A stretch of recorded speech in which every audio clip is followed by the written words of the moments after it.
ప్రకాష్ రాజ్ని ఎవరైనా వేసేస్తే A1గా నేనుంటా, జైలుకి పోతా అని ఒక వ్యక్తి మాట్లాడుతున్నాడు. అసలు ఆ వ్యక్తి మాట్లాడడానికి కారణం ఏంటి? నాస్తికుడు అంటే దేవుణ్ణి నమ్మనివాడు. నాస్తికత్వం అంటే ఎలాంటి మూఢనమ్మకాలకు కానీ దైవానికి కానీ లోనవునవాడు. నాస్తికుడు అంటే ఎదుటివారు నమ్మే మతాన్ని అవహేళన చేసేవాడు కాదు. నాస్తికత్వం అంటే ఎదుటి వ్యక్తి నమ్మే మతాన్ని దేవుణ్ణి కించపరిచేవాడు కాదు. నా దృష్టిలో నాస్తికత్వం అంటే అది. నువ్వు నమ్ము, నమ్మకపో, అది నీ ఓన్ ఒపీనియన్. ఎదుటివాడు నమ్ముతుంటే అతన్ని అవమానించే రైట్స్ నీకెవరు ఇచ్చారు? అసలు అది నాస్తికత్వమా? ఎదుటివాడి నమ్మకం, అది నీకేంటి ప్రాబ్లం? ఇప్పుడు ప్రకాష్ రాజ్ని ఎవడైనా వేసేస్తే నేనే A1గా జైలుకు పోతా అని చెప్పిన వ్యక్తి ఎవరంటే రంగారెడ్డి జిల్లా అర్బన్ బీజేపీ అధ్యక్షుడు వన్నెపల్లి శ్రీనివాసరెడ్డి. ఎవ్వడు వీని చంపినా అందులో A1గా నేనుంటా, వాలంటరీ డిక్లరేషన్ ఇది. ఈయన చేసినటువంటి కామెంట్స్ సంచలనంగా మారాయి వాస్తవంగా. ఎందుకంటే ఎవ్వరు, ఏ వ్యక్తి కూడా అంత పబ్లిక్గా ప్రకాష్ రాజ్ని వేసేయండి, నేను జైలుకి పోతా, A1గా ఉంటా, మీకు ఏ సమస్య రాదు, నేనే అన్ని భరించుతా అని చెప్పి ఎవడు మాట్లాడు. అతను అలా మాట్లాడాడు అంటే అతని వెనక ఉన్నటువంటి ఆవేదన అర్థం చేసుకో. ఫిల్మ్ ఇండస్ట్రీ కానీ ఏ ఇండస్ట్రీ కానీ ఎవడు ఎట్లా ఐశ్వర్యం సంపాదించాలి, అది ఒకటే భుక్తి ఒకటే కాదు కదా, విలువలు కూడా ఉన్నాయి. నా సనాతనం గురించి, నా రాముని గురించి ఎవడన్నా తక్కువ మాట్లాడితే వాడు బతికేటువంటి అర్హత వాడు కోల్పోవాలి. వాస్తవానికి అతను అలా మాట్లాడడం తప్పే. వద్దు సోదర, మనం ఎవరిని చంపుతాను, నరుకుతాను, జైలుకు పోతాను అని చెప్పొద్దు. ఎందుకంటే హిందూ ధర్మంలో హింస లేదు అని చెప్పను, కానీ హింసించడం లేదు, ఎదుటి వ్యక్తిని అవమానించడం లేదు. మన ధర్మంలో ఉన్నటువంటి అంశాలను మార్చి చెప్పి ప్రజలను ఇప్పటికే తప్పుదారి పట్టిస్తున్నారు. మీలాంటి గౌరవపదమైనటువంటి వ్యక్తులు, పదవుల్లో ఉన్న వ్యక్తులు ఇలా మాట్లాడారనుకోండి, వీళ్ళు దాన్ని ఇంకా తప్పు పట్టించే ప్రయత్నం చేస్తారు. ఇప్పటికే బీజేపీ పార్టీ హిందువులకు సపోర్ట్ చేస్తుందని ఎవడికి కుదిరితే వాడు బయటకు వచ్చి వీడియోలు చేస్తున్నారు. బీజేపీ పార్టీ హిందువులకు సపోర్ట్ చేస్తే 12 సంవత్సరాల నుంచి అధికారంలో ఉంది. మరి ప్రతి కంపెనీలో హిందువుల మీద దాడులు ఎందుకు జరుగుతున్నాయి? ఎందుకు మత మార్పిడి ముఠ దేశంలో ఎక్కువైపోయింది? ఎందుకు హిందూ జనాభా 50%కు మాత్రమే పడిపోయే పరిస్థితి ఎందుకు వచ్చింది? ఇప్పటికీ హిందువులు తమ హక్కుల కోసం పోరాడాల్సిన పరిస్థితి ఎందుకుంది? బీజేపీ పార్టీ ఏమి హిందువులకు తొత్తు కాదండి. హిందువులకి ఒక రకంగా కొంత సపోర్ట్ చేస్తుంది, ఎందుకంటే హిందూ ఓటింగ్ ఎక్కువ కాబట్టి. అలానే మిగిలిన వాళ్ళని తొక్కివేయాలనే ప్రయత్నం చేయట్లా. అదే గనక జరిగితే ఈ దేశంలో హిందువులే ఉంటారు మొత్తం. వేరే వాళ్ళు ఉండే హక్కు రాజ్యాంగం ప్రకారం ఉంది, మన ప్రజాస్వామ్యం అది, వాళ్ళు కూడా ఉండొచ్చు. కానీ వాళ్ళు చేసేటువంటి మత మార్పిడి కొంతమంది మాత్రమే. నేను మాట్లాడే మాటను జాగ్రత్తగా గమనించండి ఫ్రెండ్స్, నేను అందరినీ తప్పు పట్టట్లేదు. బలవంతంగా మత మార్పిడి చేసే ముఠాలు ఊరి మీద పడి హిందువుల వీధుల్లోకి, హిందువుల ఇళ్లలోకి చొరబడి మీ దేవుడు మంచివాడు కాదు అని వాళ్ళకి లేనిపోని బుద్ధులు నేర్పి, కాలు నొప్పి వస్తే, ఏళ్ళు నొప్పి వస్తే హిందూ మతాన్ని వదిలేయండి అని చెప్పే వ్యక్తుల గురించి మాత్రమే చెప్తున్నా. మిగతా వాళ్ళు ఫీల్ అవ్వద్దు.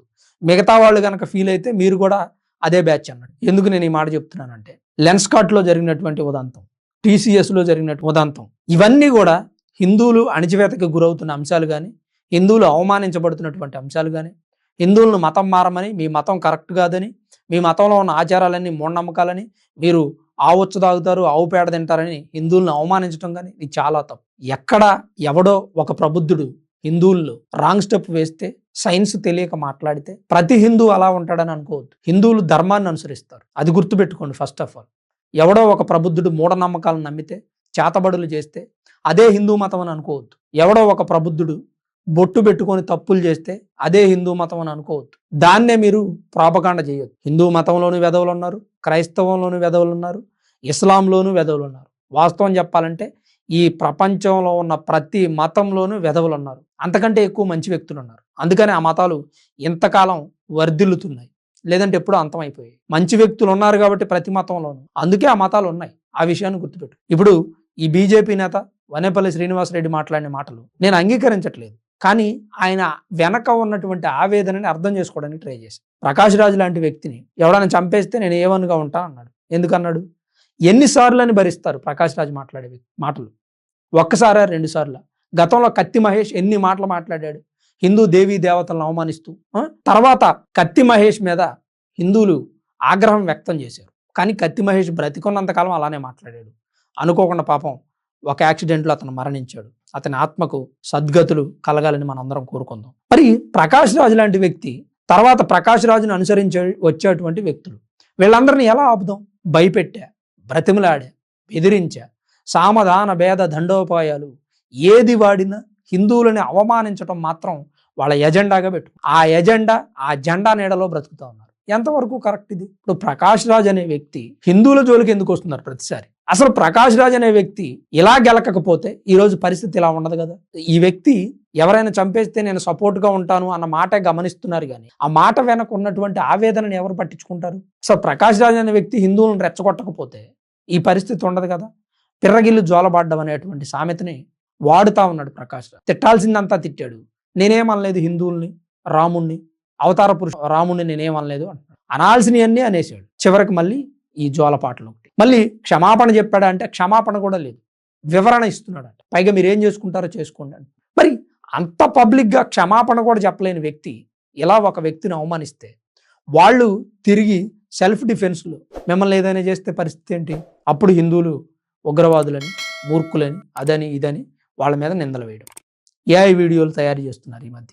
హిందువులు మూఢనమ్మకాలు నమ్మినట్టు, లేదంటే ఆవు యూరిన్ పట్టినట్టు, ఇట్లాంటివన్నీ ఏఐ వీడియోలు క్రియేట్ చేసి వాళ్ళని అవమానించే ప్రయత్నం చేస్తున్నారు. అంటే ఎవడు లేడంటే ఉన్నారు, కొంతమంది మూర్ఖులు ఉన్నారు. అవన్నీ మనం సపరేట్గా దాని గురించి మాట్లాడుకుంటాం. ఈరోజు ప్రకాష్ రాజ్ అనే వ్యక్తిని కంట్రోల్ చేసేది ఎవడు? లేదా ప్రకాష్ రాజ్ లాంటి వ్యక్తులు అంటే వారి వారసులు నాస్తికత్వం అనుసరించేటువంటి వ్యక్తులు.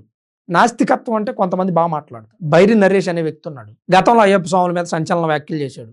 అయ్యప్ప స్వాములో హిందువులో బాధారు. అలానే అతను హిందువుల మీద ఒక్కళ్ళ మీద చేశాడంటే అబ్బే లేదు, అందరి మీద చేశాడు. ప్రతి ఒక్క వ్యక్తి మీద అతను మూఢనమ్మకాలు నమ్మొద్దు అని చెప్పాడు. I appreciate you Bairi Naresh. ఎందుకంటే హిందువులని ఏ విధంగా అయితే మూఢనమ్మకాలు నమ్మొద్దు అని చెప్పాడు, క్రైస్తవులకు అదే చెప్పాడు, ముస్లింస్కి అదే చెప్పాడు. క్రైస్తవులు పేర్లు పెట్టుకునే విధానం గురించి అతను కామెంట్స్ చేశాడు. యేసు పాదం, యేసు చెయ్యి, యేసు ఎంటిక అని పేర్లు పెట్టుకోండి, ఏం మూఢనమ్మకాలు అన్నాడు. అలానే హిందూ మతంలో ఉన్న మూఢనమ్మకాల గురించి మాట్లాడు, ఇస్లాంలో ఉన్న మూఢనమ్మకాల గురించి మాట్లాడుతూ మతం మారిన వ్యక్తి ఈ దేశానికి భక్తుడిగా ఉండలేడు అని అంబేద్కర్ చెప్పిన మాటలను కూడా గుర్తు చేసుకున్నాడు. నువ్వు మతం మారొద్దు, మతాన్ని అనుసరించొద్దు, నాస్తికుడిగా ఉండు, ఈ దేశభక్తుడిగా ఉండు, లేదా హిందువుగా ఉండు, ఈ దేశభక్తుడిగా ఉండు, నువ్వు క్రైస్తవుడిగా ఉండు, ముస్లింగా ఉండు, కానీ ఈ దేశానికి భక్తుడిగా ఉండు. దేశానికి ఏదైనా ఆపదొచ్చినా దేశం వైపు మాట్లాడేవాడిలా ఉండు, శత్రు దేశాలకు సపోర్ట్ చేయొద్దు అనేదే నా అభిప్రాయం.